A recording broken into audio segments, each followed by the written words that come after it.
hermanos, hermanas, bendiciones. Estamos ya listos para iniciar este espacio, miércoles de formación. Como hemos venido viendo cada miércoles, ese espacio en el que tú y yo vamos adentrándonos en esta experiencia de nuestra vida, en nuestro caminar, y de manera especial en este año en que estamos enfatizando en lo que es la oración. Poder llegar a la profundidad, a ese encuentro, a ese diálogo con el Señor, que es fundamental. Estamos viendo, primero vimos la parte introductoria sobre la oración, después estábamos viendo el ejemplo de hombres de oración. Y ahí veíamos el ejemplo de Abraham, Isaac, Jacob. De igual manera la experiencia de Moisés, un hombre de fe, de oración, que siempre confió y estuvo intercediendo por el pueblo de Israel. Vamos a seguir entonces en este miércoles de formación y vamos de mujeres también orantes. Fíjense que estamos viendo la experiencia de nuestra vida de oración en todo el sentido. Hombres de oración, mujeres de oración, que encontramos en la Sagrada Escritura. Mujeres que abrazaron ese espíritu y actitud de oración que nos impacta aún más hoy en nuestro tiempo, porque fueron experiencias en aquel tiempo en que la mujer, por decirlo así, estaba relegada a un segundo plano, estaba marginada. Sin embargo, esos ejemplos de mujeres que en su vida de oración se acercaban y acudían al Señor. Vemos algunos ejemplos dignos de recordar. En ellos podemos ver ese ejemplo y ha de ser como un espejo en lo que respecta a la vida de oración de nosotros hoy.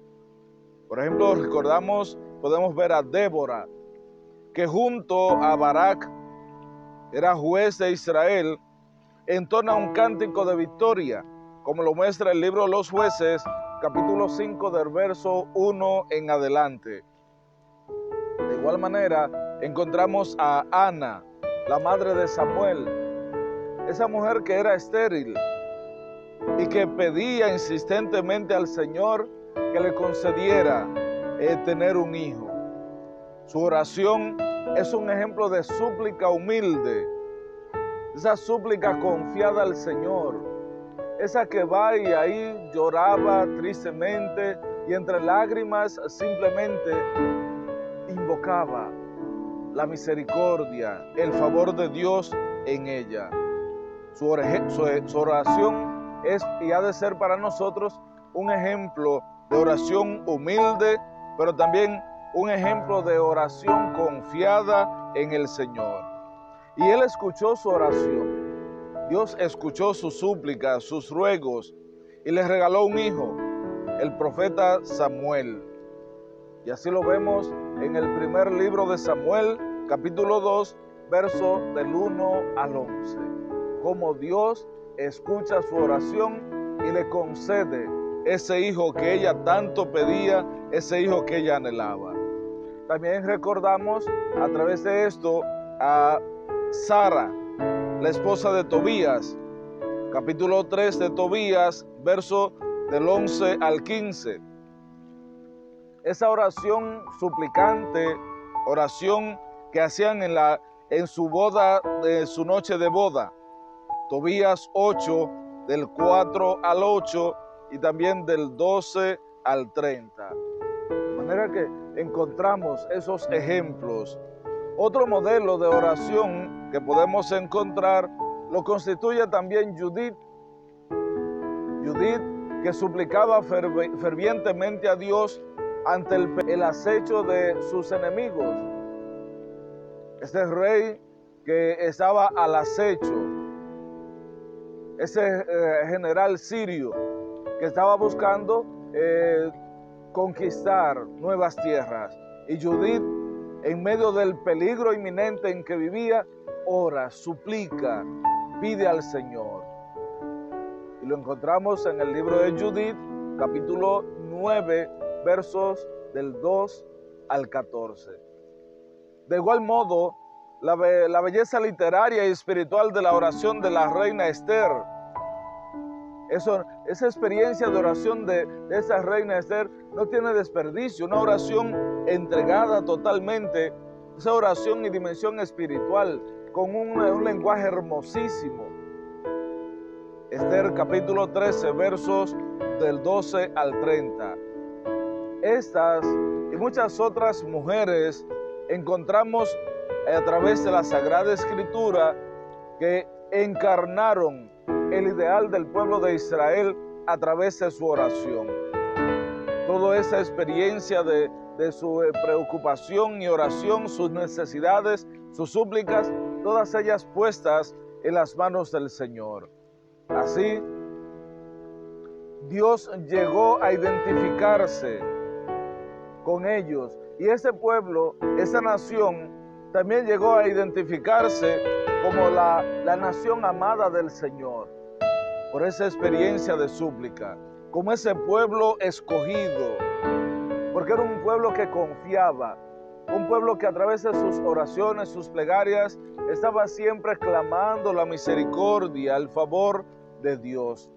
Ahora bien, todas esas mujeres en su vida de fe y oración anticipan a María, nuestra Madre, la Virgen, la bendita entre todas las mujeres.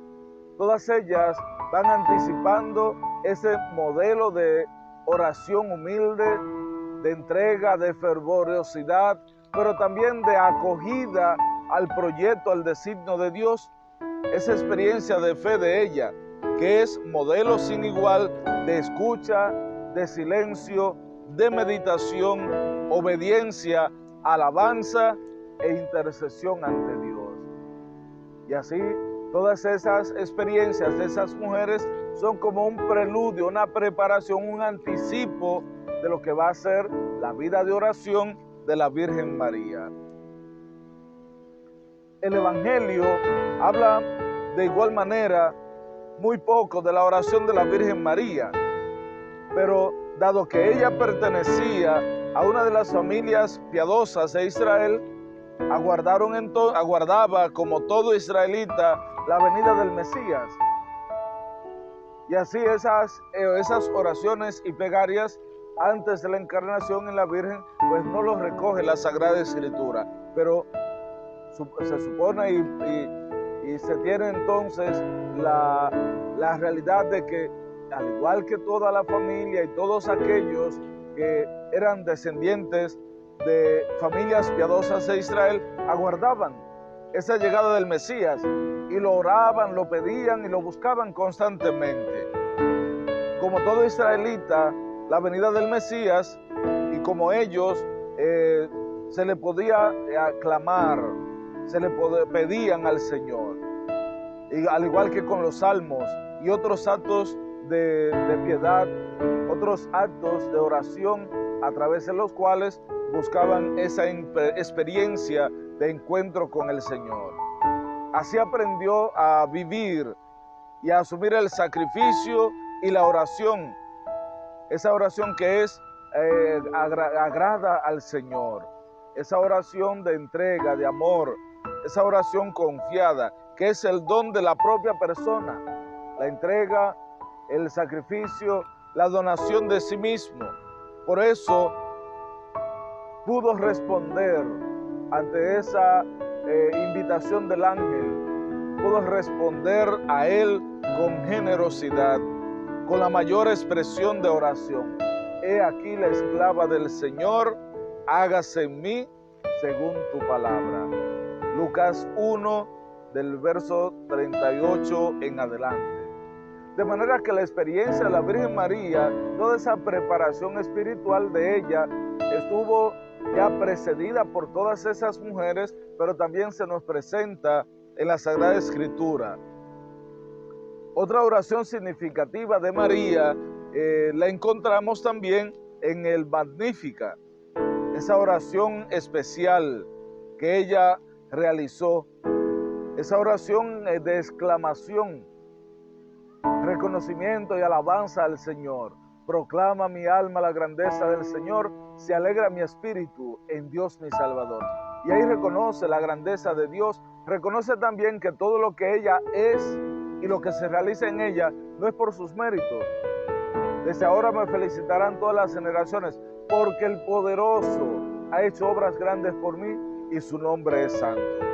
De igual manera, esa expresión de súplica, petición que encontramos en la Virgen María en las bodas de Caná, pero también hecha como una manera de intercesión, intercede por aquella familia que celebrando su boda se le acabó el vino.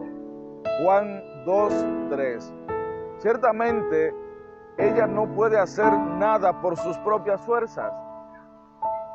Ella no puede hacer nada por sí misma, pero dentro de todo esto acude a aquel que sí puede solucionar el problema. Acude confiada a aquel que sí puede hacer el milagro, hacer la obra. Y por eso acude a su Hijo Jesús. Mira, no tienen vino. Ante el problema, la dificultad de aquella familia. La oración más larga de la Virgen María la encontramos en el Magnífica, Lucas 2, del verso 46 al 55. En ella, ya decía, María canta las maravillas de Dios. Ella manifiesta la grandeza del Señor. Ese Dios que hace obras de maravillas, que es Salvador del pueblo. Ese que salva, redime, libera al pueblo de toda realidad. Ella canta las maravillas de Dios, que se manifiesta como Salvador de todos, especialmente de los pobres y sencillos.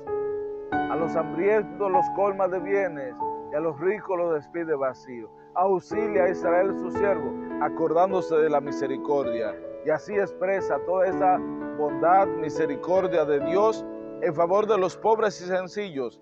Él derriba del trono a los poderosos y enaltece a los humildes. De este modo, nos enseña que la oración es para por así decirlo, es decirle a Dios que lo que no valemos, sino para reconocer todo lo que Él es. No es para tú simplemente poner tu debilidad, tu flaqueza, lo que tú no eres. Somos incapaces, claro está. No tenemos grandeza y mérito humano para alcanzar su misericordia y amor ninguno.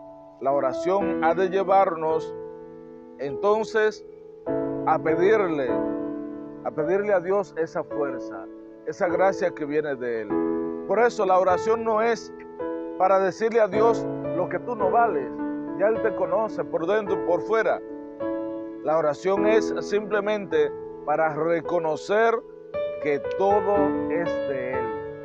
Toda la grandeza, todo lo que somos y tenemos, todo es de Dios y de Él y para Él. Así también entonces, además de los patriarcas, Abraham, Isaac, Jacob, Moisés, además de las mujeres que encontramos ejemplos de esas mujeres, Judith, Esther, Ana, todos esos ejemplos, y la Virgen María, también encontramos en los salmos como experiencia de oración. El libro de oración por excelencia de la Biblia son los salmos. Lo eran para el pueblo de Israel y lo siguen siendo para la iglesia, para nosotros hoy. De manera que a lo largo de los siglos y por todas las culturas del mundo, los salmos han sido tomados como esas oraciones, esas alabanzas, súplicas, expresiones del pueblo hacia Dios, con los cuales nos confiamos a Él. En ellos encontramos los distintos tipos de oración en las que los creyentes nos dirigimos a Dios a través de los salmos, esa oración de alabanza, esa acción de gracias, súplicas. Los salmos nos enseñan también no solo a hablar a Dios, sino a escucharlo, poder escuchar a Dios. Y ya decíamos al principio que la oración no es más que un abrirnos a escuchar a Dios, pero también a dirigirle a Él nuestra plegaria, nuestra oración. Es poder escuchar a Dios. no solo hablarle a Él, sino también poder escucharle a través de la oración. Escuchar al Señor. Nos muestran también a su vez los salmos, los distintos rostros de cómo el hombre percibe a Dios en su relación con Él. Como creador generoso, el Salmo 8. Cuidador y responsable, Salmo 23. Conquistador victorioso, Salmo 106. Perdonador, Salmo 50. Creador, compasivo, Salmo 40. Y así, todas esas manifestaciones de Dios, su cercanía, su amor, cómo Él se manifiesta en nuestras vidas. Los salmos siguen siendo entonces para nosotros esa oración de mucha actualidad para el creyente. Poder orar con los salmos, poder orar con ellos. Los motivos de los cuales los salmistas se dirigen a Dios encarna entonces las diversas necesidades del hombre de todos los tiempos. Esas súplicas, esas peticiones, esa alabanza, pero también esa acción de gracias que a Dios dirigimos. Al deseo profundo de la intervención de Dios. Cuando oramos al Señor estamos pidiendo que intervenga en nuestras vidas para que acoja nuestras necesidades, pero también para que acoja nuestra acción de gracias. Esa intervención profunda de Dios en la historia. Y los pies del orante reflejan el polvo que Dios recoge en el camino cuando visita a su pueblo. De manera, mis hermanos y hermanas, encontramos estas experiencias de oración.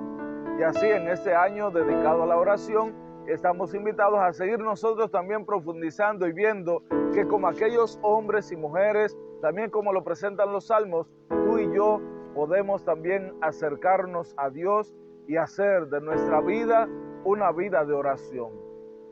Les invito a que profundicemos en nuestro caminar, que abramos nuestro corazón y nos dispongamos cada día a seguirnos acercando a Dios y acudir a Él en medio de nuestras necesidades a través de la oración. Que sea el Señor que derrame su gracia y bendición en cada uno de ustedes. Les acompañe siempre y seguimos la próxima semana con estos miércoles de formación. Dios les bendiga.